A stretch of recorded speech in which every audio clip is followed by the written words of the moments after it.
Good morning, good morning. Apparently, there was a poll about how late I'd be. I was going to intentionally set an alarm so I could be like 5 minutes early and screw everything up for everybody making bets. But anyway, I wonder how it went with people betting whether or not and how long I would be late. Anyway, hello everyone. Hello to my fellow Melburnians, Australians. Hello to my wonderful Americans, the majority of my subscribers. It'll be Saturday night for the majority of you. Let me know if my audio and video is coming through fine. It seems to be on all of my levels and gadgets, but let me know nonetheless. For the nerds out there, I'm streaming with, my camera is a Canon R6. I'm using OBS with layers and filters and screens and all the custom things I've laid on top.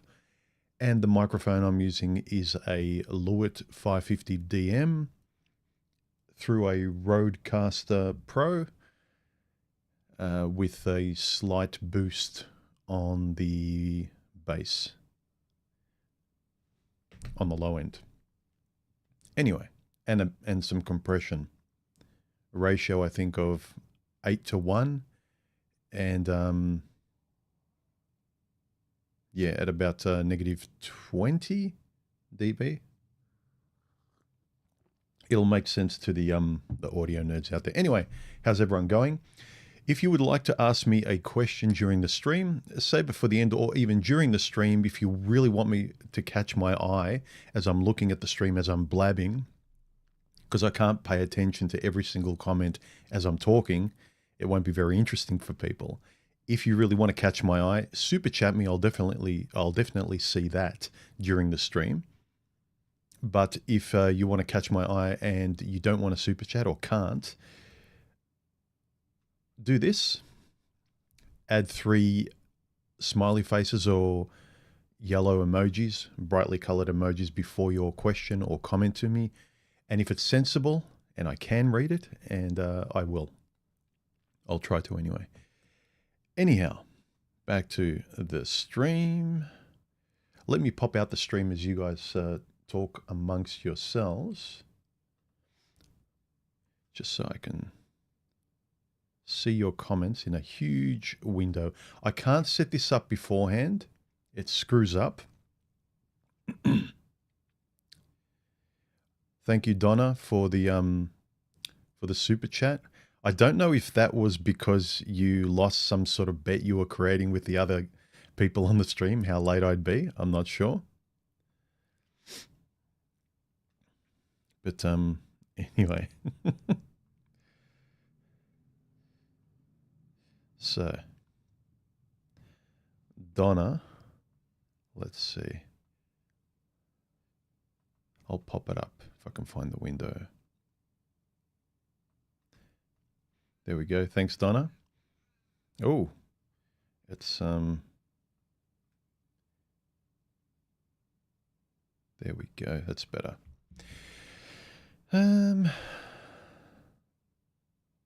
Yes, that's better. That's better. All right. The topic today is, do you fail the same way? Now, in my channel, under the community tab on the homepage of my YouTube channel,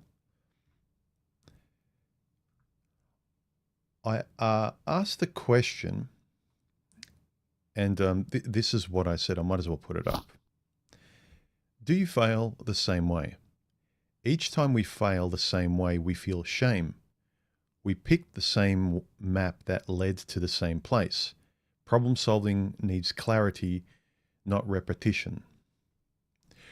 Or more accurately, not blind repetition, not just doing things on the autopilot way.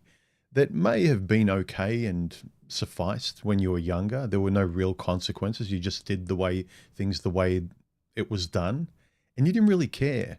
Have you ever wondered about a lot of your habits and things that you automatically do, that they're just ingrained, And when you were very young, they functionally worked, but it's almost like you're still wearing a pair of toddler's shoes and they don't fit you. It always feels uncomfortable and sore. And I think even though the action, I don't think there's a lot of habits that people keep doing that they don't really think about the results, but the process of doing it, it's an automatic button they press, when A, then B. And that when A, then B process worked when you were younger, and you just stayed on that. And the negative consequences weren't bad enough to make you stop, but the comfort of when A, then B process, you just kept on doing. And it's almost like you don't want to let go of it. And I don't know sometimes if it's loyalty, habit, it's almost like software that you either don't know how to replace, or you feel the fear of the unknown, doing the sensible thing. You should do this, but you just don't. You just reflex back to the wrong thing, and you keep kicking yourself. Anyhow, let me go through the comments. Hello to the regulars, Peg, Donna. How are you, girls, ladies? Roman, Ted, 1775. Vero, Sean, C, David P. How are you, man? Remember, guys, if you would like to ask me a question in the during the stream while I'm yapping, make sure to add 3 emojis, yellow emojis, yellow smiley faces, or whatever it might be. Add those, and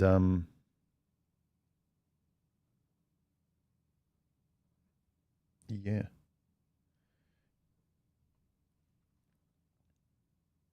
Okay, let me just get rid of that. All right. So I asked this question: do you fail in the same way? Because I've done this. I'm sure everyone's done this. You habitually have a solution that you go to, the way you speak, even your language. You're not conscious in real time of how you're speaking, how you're thinking, and often how you're acting. Acting tends to be a reflex, and we tend to do the habitual thing because we know it works. Our instincts know this is what I do. You're almost like a play button. You play the same thing. When you press play, this is what I say and do. And it takes a lot of conscious effort, and it doesn't need to be hard, but it just takes a lot of awareness of what you're saying and doing. And are you on autopilot or not? And it can go for everything. And when a lot of people say, they make the lexical excuse of, well, it's easy for you human, or, well, I'm not that kind of person, it's easy for you. It's not easy. Sometimes all it comes down to is making a choice and trying as hard as possible to pay attention to that choice and make that choice every time in the way you speak and what you do.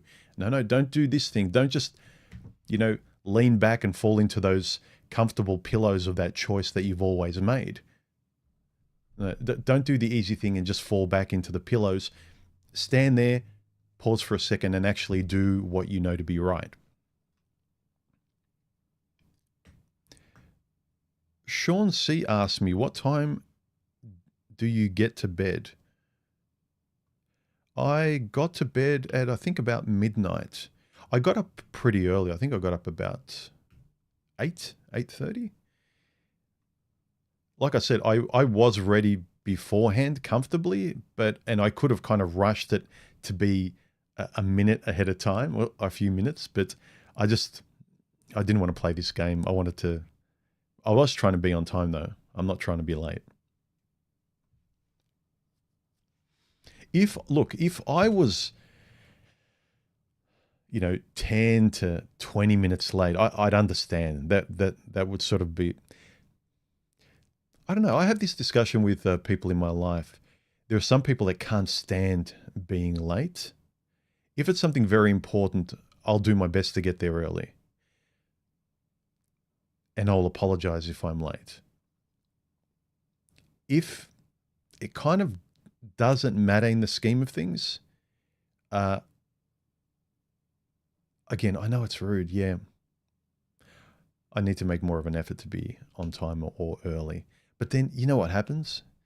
You're early and then people get on it. Hang on, you're supposed to start at 11. Why did you start early? Or they know the introduction is a few minutes of fluff anyway, and they get there at 11 and I'm already well into a discussion. It's like, hang on a minute, did you start early? Anyway, I'm not making excuses. Hi, everyone. All right, let me see if there's any sensible comments or questions.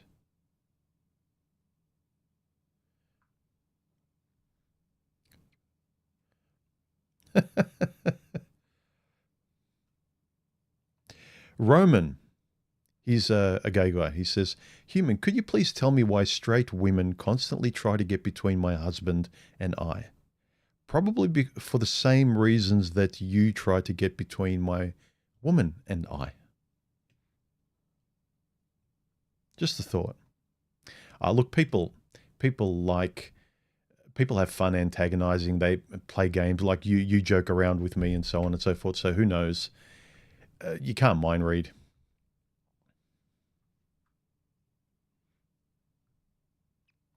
This was a good quote. I remember this one by Samuel Beckett. Ted actually said, "Ever tried, ever failed, no matter. Try again, fail better."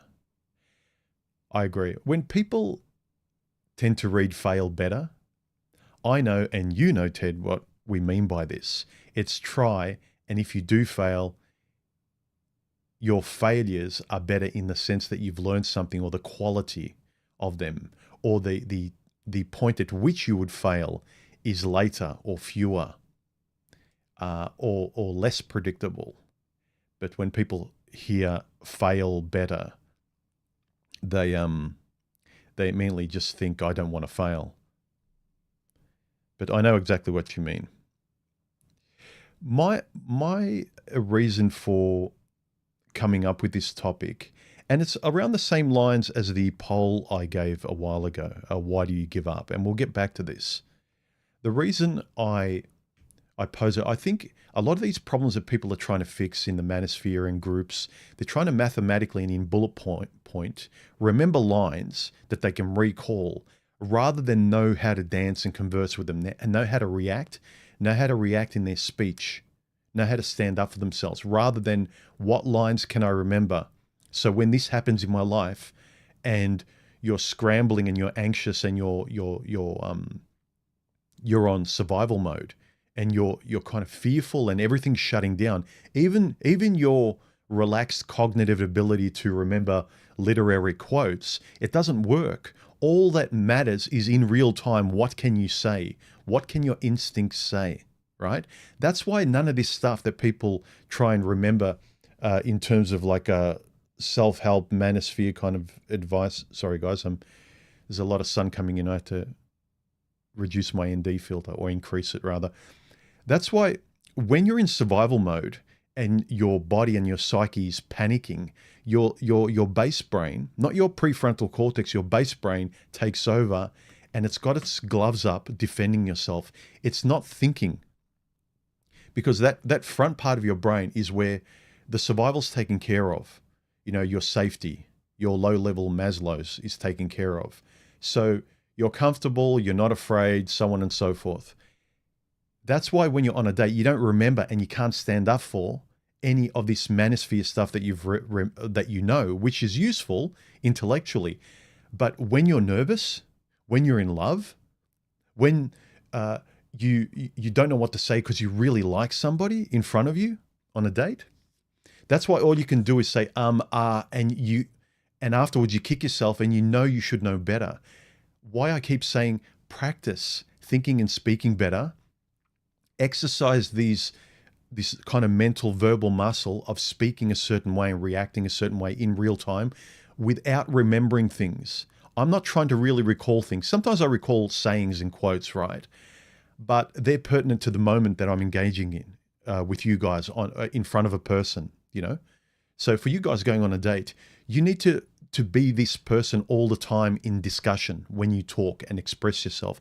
That's why it's important, because when you're in front of someone, the primitive side of you is reacting all the time. Because if you pause the primitive animal side of you and then try and switch on your prefrontal cortex, the other person notices. They notice you switch off and glaze over and go in your head. Have you ever noticed people who are stuck in their head? They're introverts, they're in social gatherings, they appear distant because they're not presently engaged.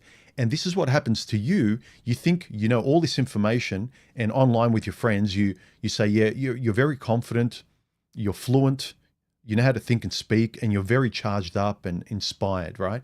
You go on a date with a girl you like and everything just shuts off. You're in a dark room with only your instincts and they're sabotaging you. This is why you need to learn to be a mature person, thinking and speaking from the prefrontal, so that when you get in front of somebody you really like, when your emotions are in front of everything, you've exercised your speech in front of everyone, not in private, not in your own head, but in front of everyone, so that you can be have those little moments of courage where you say what you think, and then, or you place your boundaries up when someone's trying to transgress. So I hope that made sense to you.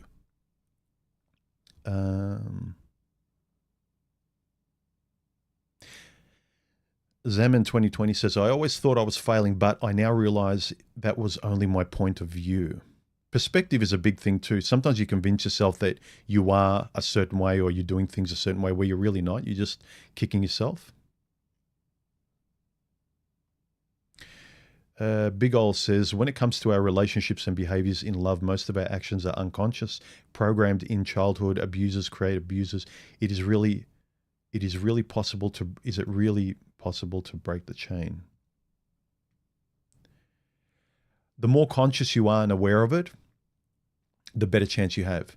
But if you're always post the situation, kicking yourself, you should know better, why did you place yourself there? But during it, you felt awkward. You felt a red flag. You didn't know what it was. You felt annoyed, afraid, confused, silenced, walking on eggshells. Pay attention to those feelings and learn through conversation and thinking. Don't just kind of separate your life into when you're online with your friends, or thinking you're open and you're really kind of expressing who you are. But then you switch that off and you've almost got two personalities. So then when you're in the world, you're sleepwalking through life in front of women and dates and jobs, and you're a dog on a leash. If you're not when you feel good, when you're not a dog on a leash, you're a free animal, a free person online in front of your friends. You feel the freest, you feel the most confident you can be. You feel like you're proud of yourself in the way you're expressing yourself. Try and be aware of that when you're in front of other people. Try and shift that you into the public domain in front of strangers and jobs and the world out there. Speak your mind. Learn how to articulate yourself so you are still saying your yeses and your no's. And you might need to, in front of work, curb your swearing and things like that. You're still formalizing your presentation in a certain way, but you're still, with your words, if you learn to articulate yourself better, you are still accurately describing who you are and your opinions and your values. In the same way with your friends. With your friends, you can joke around and swear, and you can be a dude bro in front of your friends. And then you just modify your language a bit, make it more presentable. It's the same as going to a wedding wearing a suit or hanging out with your friends in a t-shirt. I would still like to think that I'm largely myself, notwithstanding the adjustment in language. So this is the thing, that the ability to be who we are all the time, as much as we can. I'm not perfect, neither is anyone else, but as much as you can. And you're aware when you're adjusting your language. In the same way with a child, you have to lower and modify your language to kind of say goo goo, gaga, and whatever. So that real-time ability to be aware of who you are and expressing yourself, I think it's very important, rather than keep kicking yourself and going back to the drawing board of, women are just like this, and I can never achieve this, and I give up on my diet, or whatever it might be. Let me see. Any sensible comments? Video triple two tube says, how do you avoid BetaZation by 1,000 compromise in a relationship?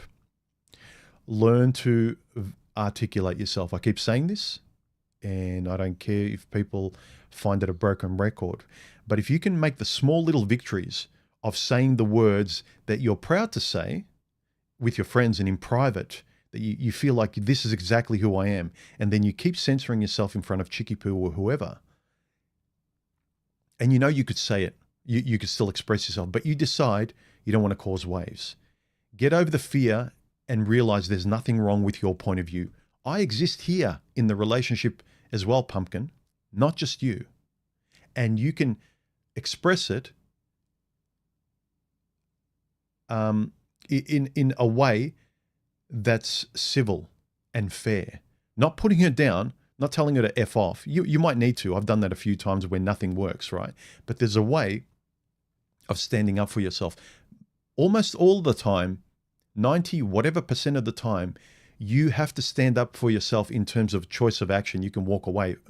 But most of the time it's verbal. What you say, what people, they can't read your mind. You know, a lot of times guys say, well, women expect us to read their mind, or no means yes. Well, if you communicate and insist on the clarity of communication between you and the other person, it's as clear as you're going to get. And if they ignore and they play games, then you walk away. If you realize they don't want to be an honest actor in this discussion, then you've got all the cards laid on the table. Then you can make a proper choice rather than playing mind-reading romantic games.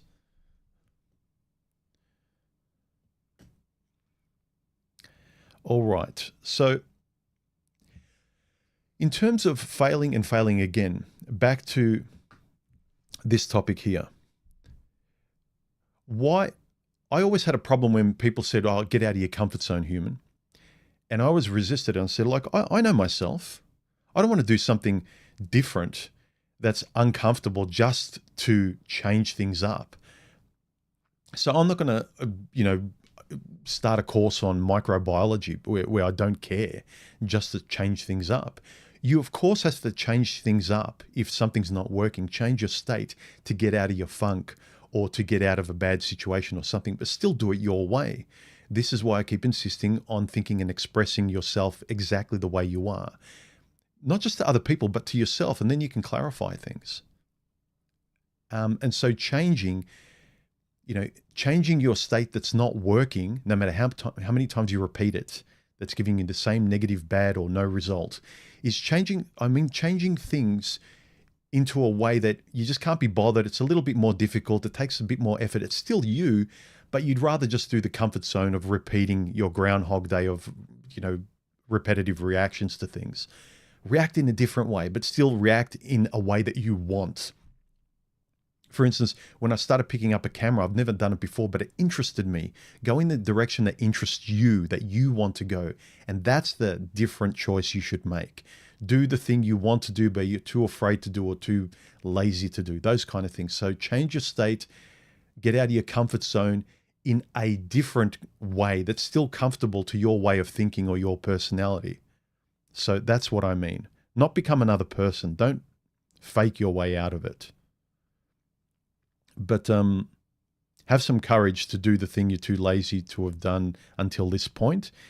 And, the road that you didn't want to travel down that was always there in front of you, but you always just took, the turn that would lead to the soft pillows that you're always comfortable with in life. I'm saying, don't be that proud, failing robot. You robotically just go through the same process over and over and over again.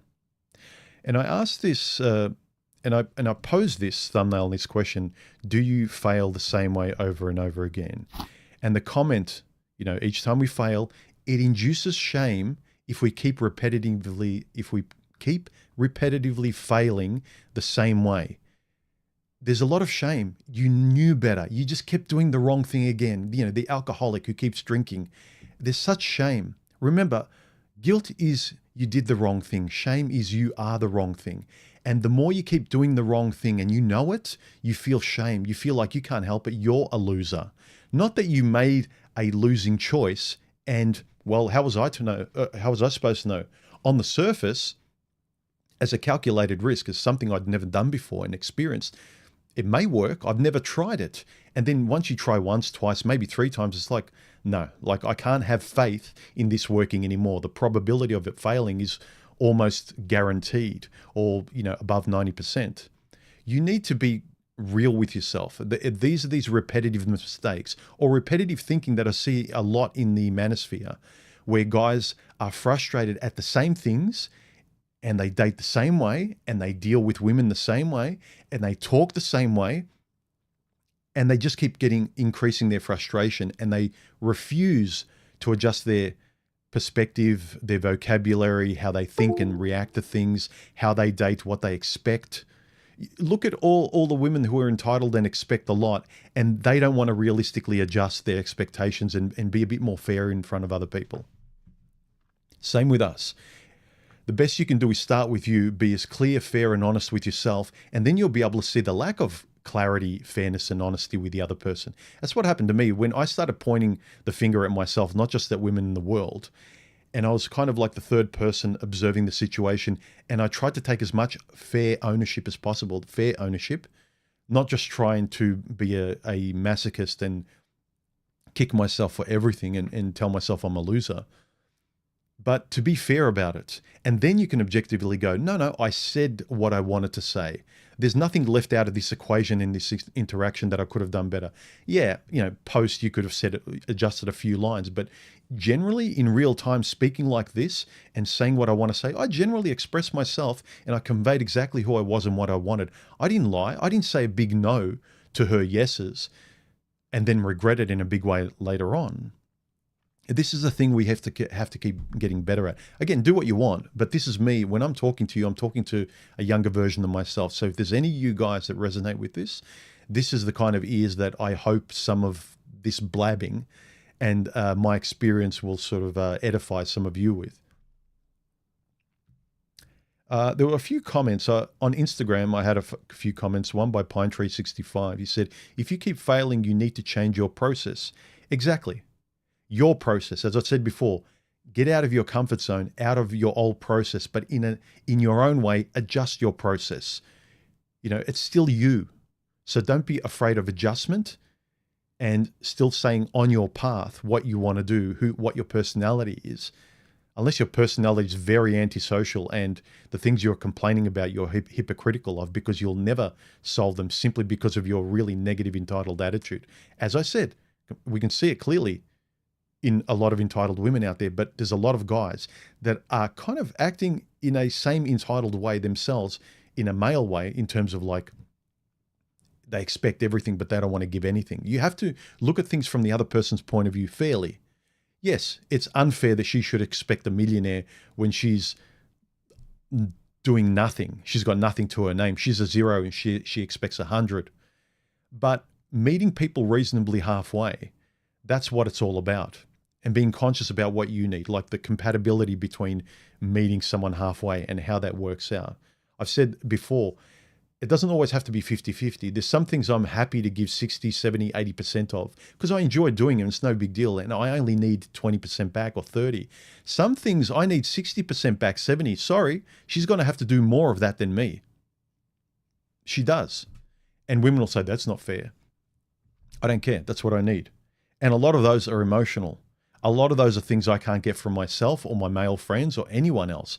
They're very particular things that you get from being with a female you love, right? So that's what I mean. There's certain things you need to really know what you need, when you need it, and the balance of those things with a compatible personality. So first, the compatible personality is paramount. And then within that, you get along, you have the same views and ideals in life.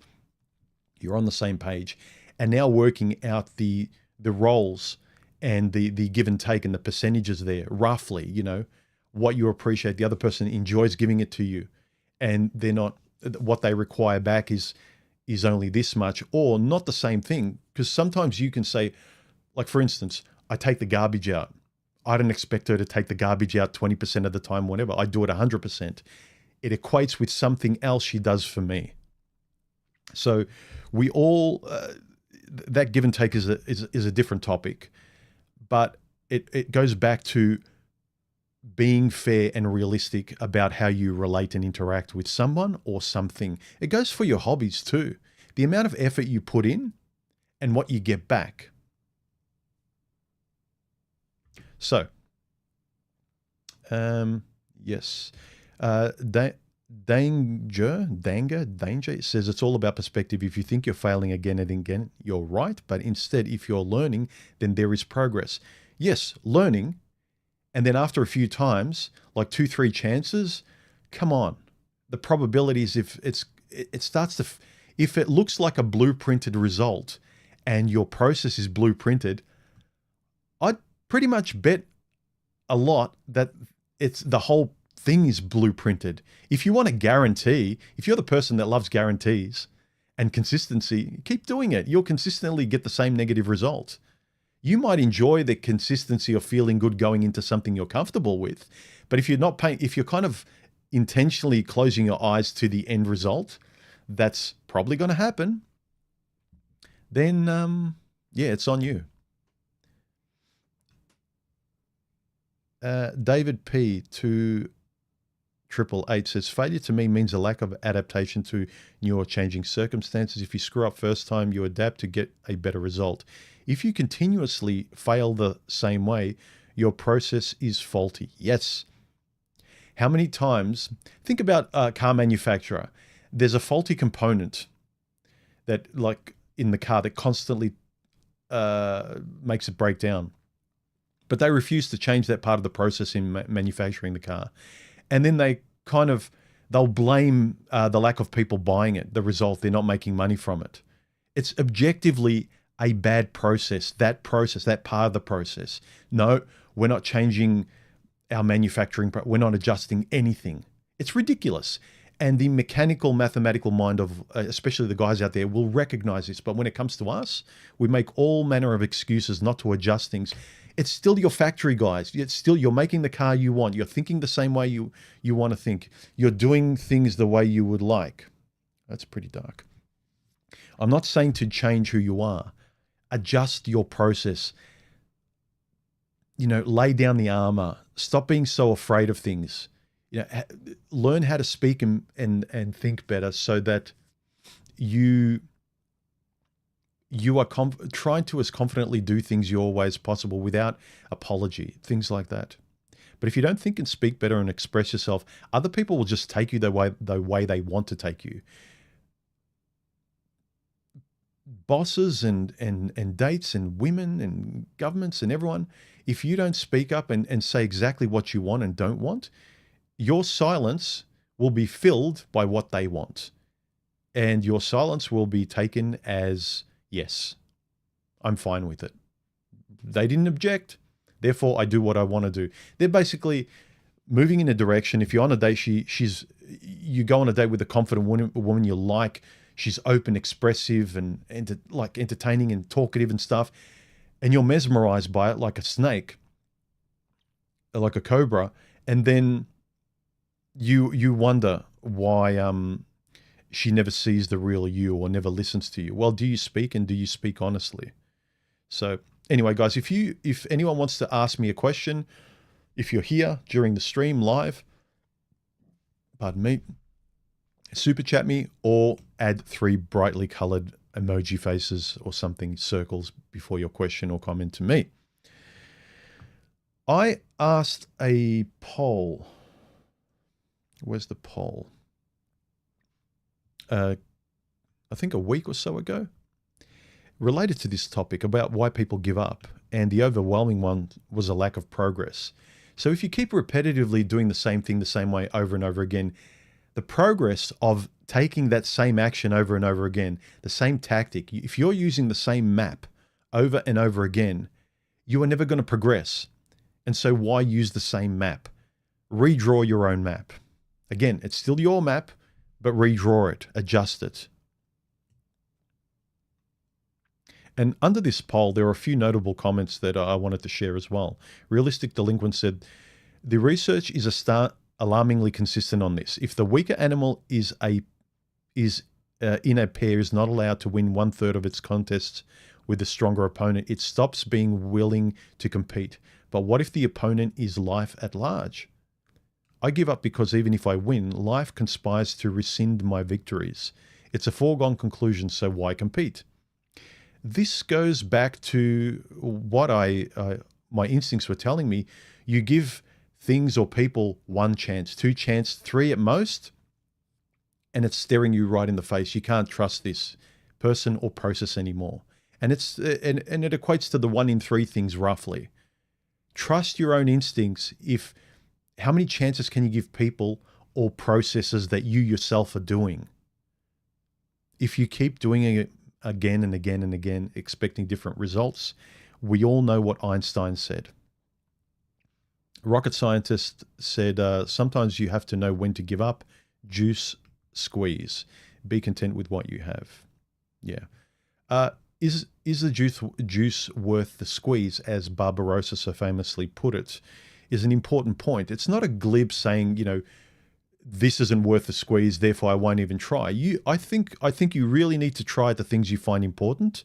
I don't like when people give up, but then again, you're free to do whatever you want. You can waste your life as much as you want. Thanks, Bobby, for the super chat. His comment is struggling with procrastination and motivation for a long time. Tried a lot of things. Any advice? Briefly, and I've been having discussions about motivation. Motivation is a byproduct of making the right choice.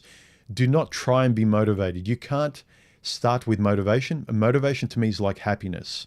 It is a byproduct. You get it after doing the right thing, putting the runners on, going for a walk. You feel rewarded. And then that process starts the ball rolling, right? But you can't wait to be inspired and motivated. You can have mechanisms in place, processes and habits to encourage, the spark of motivation. But usually the feel good is a result, a objective result of feeling what you feel after you've done the right thing, after you've gone for a run, after you've had the courage to do something and come through it. So I think it's wanting the finish line before you've run the race. So look at motivation not as something beforehand, but look at motivation as happiness. It's a byproduct of something afterwards. Motivation actually leads to progress, I found. Not progress leads to motivation. And yes, it's a good feedback loop, but it needs to start with action. It needs to start with a process. I'm a process-orientated person. Even though I'm largely aesthetically motivated in life, I'm a creative person. Life to me is very an aesthetic experience. But I know that for me to get the most out of it is I need to get to the drawing board to express myself, to get those feelings, that happiness and fulfillment, making a video. Doing the work is not like nice. That's the barrier. So your resistance, just get over the paper thin resistance by whatever cognitive or process oriented method like that you need to do. Just put your runners on and start walking.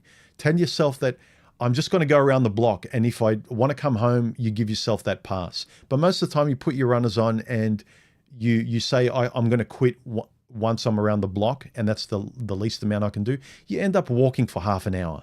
The problem is getting through the paper thin resistance of the initial step. That's all it is. 99 point whatever % of the problem we have is the initial first step. So whatever way you can talk to yourself and inspire yourself, or have a process in place that no matter what you do this, unless it's something ridiculous, a family member needs you or something like that. But notwithstanding something very important that would intrude, if you really have no excuse other than laziness or making excuses, you don't make an excuse. You take excuses off the table. That's what I do. But you need to find out what works for you. But yeah, I would say, Bobby, that don't rely on motivation. Motivation and happiness is something you will get after. So do what you have to do to get it. If you want it beforehand, it's kind of like a woman expecting a bouquet of flowers from nowhere. You did nothing. If you're a good woman, you get flowers. But expecting it? No. And it's not sustainable. This is the thing. If you have a process by which you can almost 9 times out of 10 get the same euphoric feeling, you learn to do it rather than cross your fingers and wait for lightning to strike. It's like, well, when will I get the lottery win of motivational feel-good euphoria? It's like, yeah, I don't want to live my life with that lack of control. So motivation after, happiness after, dull, boring, mundane process beforehand, and procrastination is paper thin. Get through the first step, you'll be fine, and make it a habit. Let's see. Any further comments, guys? Let me see. Rocket. Captain Volume says, I've read that people need a 20 to 30% win ratio to keep motivated. Yeah, I think it correlates to the 1 in 3 that, who was it? Realistic Delinquent was talking about. And I was talking about, no more than 3 chances. 1, 2, 3 chances you're out. If the person or the thing is a templated result of going nowhere and never getting what you want, not even a little bit, it sort of plays into that, I think. I think this is a fairly consistent metric for you guys that are mathematically inclined. He says, it doesn't need to be a big win. Even inching forwards is fine. Yes, even I'm spinning tires for years and getting nowhere. Giving up is just logical. When I'm spinning my tires for years and getting nowhere, giving up is just logical. Yes, I agree. A man's got to know his limitations. Yes. If you are spinning your wheels, but you just think, oh, well, maybe if I try the 23rd time, the 158th time, I just feel like this will be different. Why? I don't know. Feelings. You can't. And I think this is some guys that will point to stats and say, well, my relationship will probably fail because of stats, right? But if I'm not doing the process the same way, if I'm not dating and speaking and not standing up for my boundaries, and I'm clearly expressing who I am, and I'm saying no as immediately as I can, and not staying as long in the relationship that I shouldn't have in terms of like how I used to. If I'm doing things, if my process is so different, the people that point to the general world's stats of this much % of marriages fail and so on and so forth, if you don't care, if you're just on animal autopilot and succumbing to your hormones and your 5-year-old that's been cemented in you, if you just operate from that point of view on dates as an adult and the choices you make, yeah, you will predictably fall into the general statistics that are out there. But if you intentionally, and I'm not saying I'm perfect, I try my darn best to be as intentional and speak and express who I am, and express that in conversations with people, with you here, the people in my life, things like that. I try and feel alive through the way I'm expressing myself and as real as I can be. I get on autopilot too. And when you're enjoying life, you have to switch the brain off to enjoy moments of life. You can't sort of be neurotically stuck in your head. I get that. But when there's important things, important discussions, you're being put on the spot by Chicky Poo, you are walking on eggshells, that is the time to stay frosty and use your prefrontal. Don't go to the back of the head for survival mode. Go to the front of the head for all the things you've been exercising and standing up for yourself and the words you know to be true. Don't succumb to hormones and the animal side to you. Go to the more mature side to you. Go to the elder, to the father who should have instructed you. The words that you know will make you feel proud and stand up for yourself. That's what you have to go to.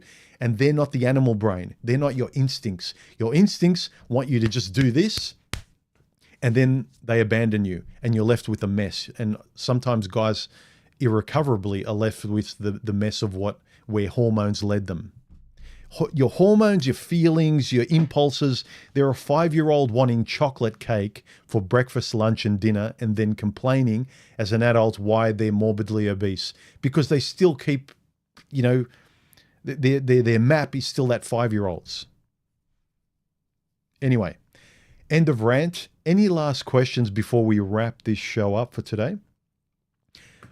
I just want to remind everyone, this, not to fail the same way. Fail differently, fail better, do differently, so that your failures are new, wholly new. if they have to be, but at least if you take a calculated risk, a sober, calculated risk to do something you want to do, to change things up a bit, because you're tired of not getting something. And you know, if you change it in this way, you've got a really high chance, or a very good chance, compared to your Groundhog Day no chance that you just keep repeating that goes nowhere.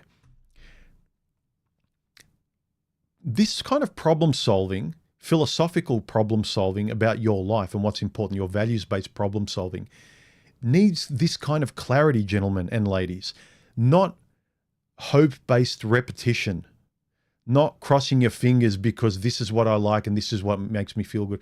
Oh, I'm just attracted to these kind of girls, LOL, haha.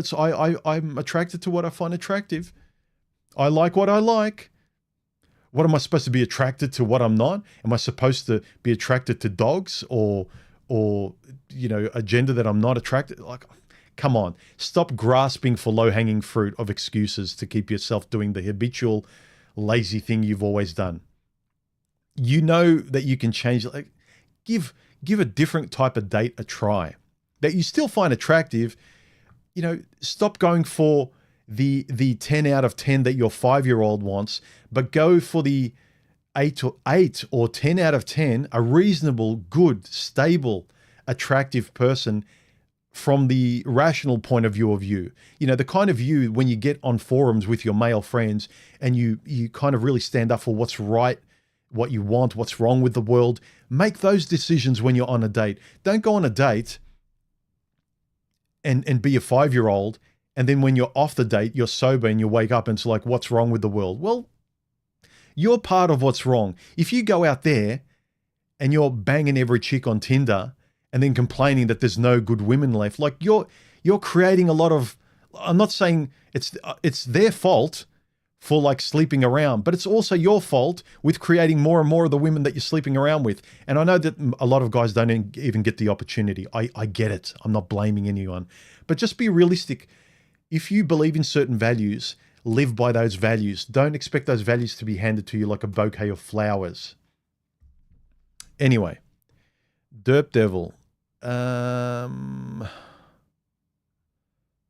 Devil left a super chat. I bet $10 you'd be late by a margin of 10 minutes or more. I honor my bets, tend to bet with the worst side of human nature, and am rarely disappointed. Be proud to be an exception, human. 10 minutes. What does that mean? You bet $10 that I'll be late between 0 to 10 minutes. So within there, you win money. That's a pretty easy bet, if that's what you mean.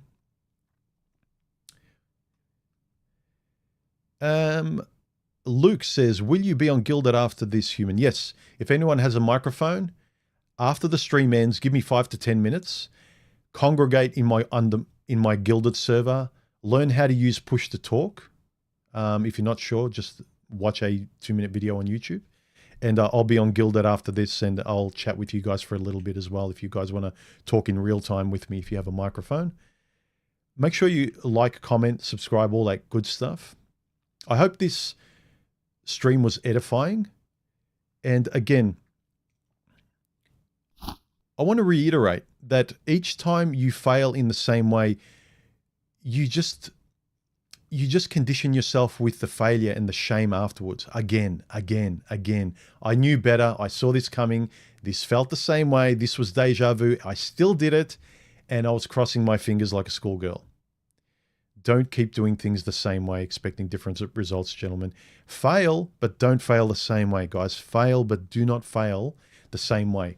Take calculated risks. Don't be reckless. I'm not saying to be reckless. I'm saying sober and overcome a small amount of fear where you'll survive afterwards. You know you'll survive. If all it comes out of it is like a moment of wasted time and hurt feelings, who cares? Who cares? If on the other side of that, if there's a good chance of success, it's well worth it, in my opinion. It's well worth it. So chew on that. And I will see you in the next stream or video. Have a good weekend. Bye.